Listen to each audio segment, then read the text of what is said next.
Senator Waleed Iqbal साहब ने हमें ज्वाइन किया है। वलीद साहब, शुक्रिया आपके वक्त का। वलीद साहब, इससे कबल हुमायूं साहब भी हमारे साथ मौजूद थे और उनका ये मानना है, वो ये समझते हैं कि इस बार खैबर पख्तूनख्वा में पीटीआई जो है वो 2/3 अक्सरियत से गवर्नमेंट बनाने जा रही है। यानी ये एक नया सरप्राइज़ होगा, क्योंकि अभी तक जो वोट बैंक है वो केपी में डिवाइड दिखाई दे रहा है। आपको क्या लगता है, मजमूई सूरत हाल क्या है आपकी पार्टी के फेवर में? और वैसे जो आप लोग के तहफ़्फ़ुज़ात थे लेवल प्लेइंग फील्ड को लेकर, और भी बहुत सारे एतराज़ात दायर किए गए आपकी जमात की जानिब से, तो क्या ओवरऑल आपका व्यू है सारी सिचुएशन के ऊपर?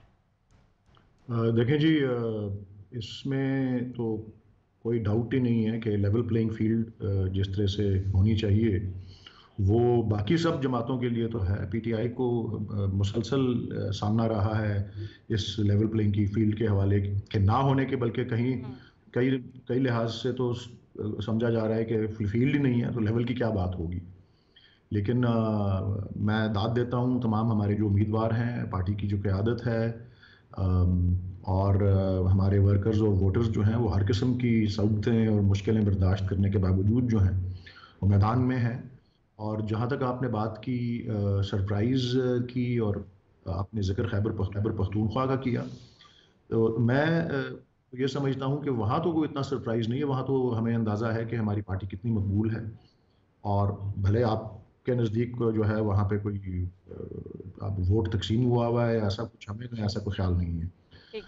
सरप्राइज़ मेरे ख्याल में सरप्राइज़ असल जो है वो पंजाब में आने वाला है। अच्छा। और मैं कॉशियसली ऑप्टिमिस्टिक हूँ इस बारे में कि, और वो डिपेंड जो अब करता है, अब जिस मरहले पे हम आ गए हैं वो तो डिपेंड हमारे वोटर्स पे ही करता है।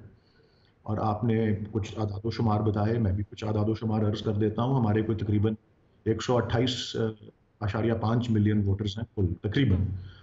तो वो 13 करोड़ के करीब करीब हैं। उनमें से 57 मिलियन या 5.5 करोड़ से ज़्यादा ऐसे वोटर्स हैं, यानी कि कोई तकरीबन 47% या ऐसे किसी या 40% से ज़्यादा है, 45% जो कि नौजवान हैं और जिनकी एज जो है वो 18 और 35 के दरमियान है।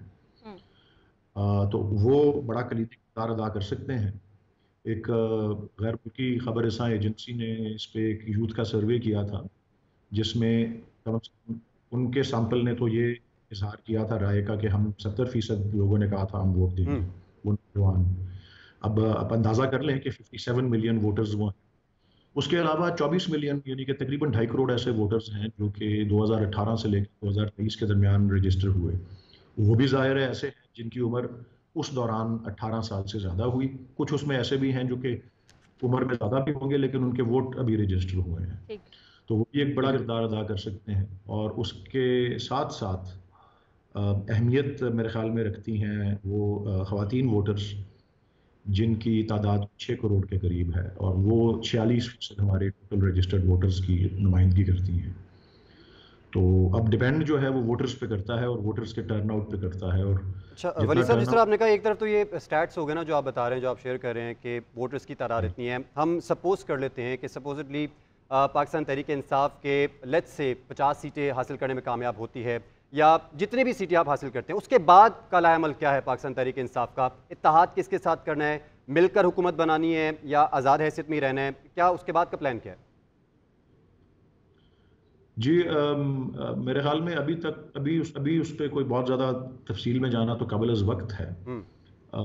ये ज़रूर है कि हमारे चेयरमैन, बानी चेयरमैन जो हैं इमरान खान साहब, वो अपने कैद खाने से भी ये वाज़े कर चुके हैं कि जिस तरह बिलावल भुट्टो साहब अपने जलसों में बहुत ज़्यादा कहते रहते हैं ना कि हम आज़ाद उम्मीदवारों को साथ मिला के हम्म। हुकूमत बनाएंगे, वो उनकी हद तक तो ये वाज़े कर चुके हैं, और एक से ज़्यादा दफ़ा कर चुके हैं पिछले 8-10 दिन में, कि जी अगर उनको कोई तवक्को है कि आज़ाद उम्मीदवार जो हैं और पीटीआई के हमायत याफ्ता उम्मीदवार ख़ास तौर पे उनके साथ मिलेंगे, तो वो गलत फहमी में है। अगर उन्हें कुछ कार्रवाई करनी है इलेक्शन और उसके नताइज के बाद, तो वो अपनी पीडीएम वाली जमातों से ही रुजू करें। हम उनकी किसी तरह से भी मदद को आने को नहीं तैयार।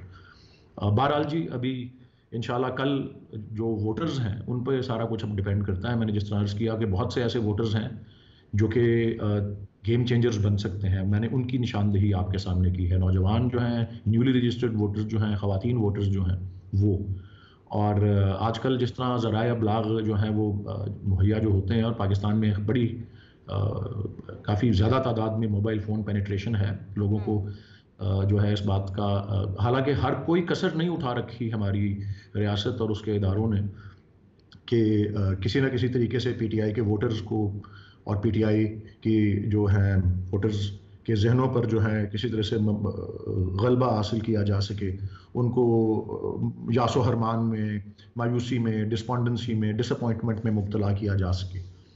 मुझे जहाँ तक अंदाज़ा है उसका जो है उलट या उसका जो है तजाद या उसका मुतजाद असर जो है हमारे वोटर्स पे पड़ रहा है। जितना ज़्यादा वो दीवार से लगा रहे हैं, लगाया जा रहा है पीटीआई को, मेरे ख्याल में उतने ज़्यादा जो है वोटर्स जो हैं उनको महसूस ये हो रहा है कि उनको ज़्यादा से ज़्यादा तादाद में निकल के अपनी राय का इजहार करना चाहिए। और ना सिर्फ वो एक राय का इजहार है, वो मैं समझता हूँ कि एक इख्तियार है जो उनके पास है। वो ठीक है, और आप इख्तियार इससे जिसको कबल कह रहे थे वलीद साहब कि यूथ जो है वो यकीनी तौर पर गेम चेंजर साबित होती है। आपने भी दावा किया कि यूथ ज़्यादा जो है वो पीटीआई के साथ है और 45% मिसलेनियसली हम कह सकते हैं कि यूथ के वोट ही रजिस्टर्ड है। दावेदार तो दीगर जमातें भी हैं, जैसे नवाज शरीफ भी अपने जलसे में कहते रहे हैं कि जो असल यूथ है वो पीएमएलएन के साथ है और वो मेरे सामने खड़ी है। आपका मैं कमेंट इस स्टेटमेंट पे थोड़ा सा जानना चाहूँगी कि आप इस हवाले से क्या समझते हैं, डिवाइड हो सकते हैं वोट्स? नहीं जी, मैं अपने तय तो इस बात पे यकीन रखता हूँ कि कुछ महदूद तादाद में वोट जो हैं नौजवान लोगों के वो दूसरी पार्टीज़ को जाएंगे, लेकिन उनमें ज़्यादा अक्सरियत जो है वो बहुत बड़ी अक्सरियत जो नौजवान वोटर्स की है, बशर्ते कि वो वोट करने आए। मैं आपको ये भी अर्ज़ कर दूं कि कुछ माजी के इलेक्शंस में जो उनकी शरह रही है वोट करने की, मैंने तो आपको एक सर्वे बताया ना जिसमें 70% का इज़हार हुआ उनकी तरफ से और बकौल उस एजेंसी की तरफ से उनकी सर्वे के नताइज में।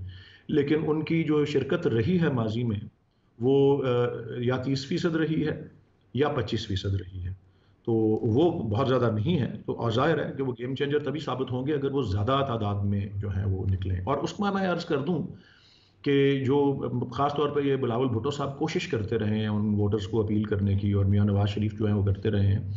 मेरे ख्याल में जो आपकी उम्मीदवार या जो सियासी लीडर जो हैं उनकी एज जो है वो मैटर नहीं करती ज़्यादा, और वो एक दुनिया भर का तजर्बा मैं बयान करना चाहता हूँ। अब आप देख लें जो बाइडन जो हैं वो यूएस के प्रेसिडेंट हैं, उनकी क्या एज है, लेकिन वो अक्सरियत से इलेक्ट हुए। और उनके मुकाबले अगर अक्सरियत बहुत कम थी तो उनके मुकाबले जो डोनाल्ड ट्रंप थे पिछले इलेक्शन में, उनकी एज क्या थी और अब वो कितने मकबूल हैं, और अगले इलेक्शन में तवक्को की जा रही है कि वो बहुत असर उनका आ सकता है और कामयाब भी हो सकते हैं। रजब तैयब अर्दोगान जो हैं उनकी उम्र आप देख लें कितनी है। हमारी सियासी इख्तलाफ और अपना अदावत अपनी जगह, बट आप इंडिया में देख लें नरेंद्र मोदी जो हैं उनकी उम्र क्या है और वो उनकी मकबूलियत जो है अपने मुल्क में और अपने मुल्क के वोटर्स के साथ वो किस तरह है। सो मैं समझता हूँ कि बानी चेयरमैन इमरान खान साहब की मकबूलियत, उनकी शख्सियत, ठीक है। अपने ख्यालात का इजहार कर रहे थे सेनेटर वली इकबाल साहब। जिन्होंने को वक्त देने के लिए सर आपका बहुत शुक्रिया।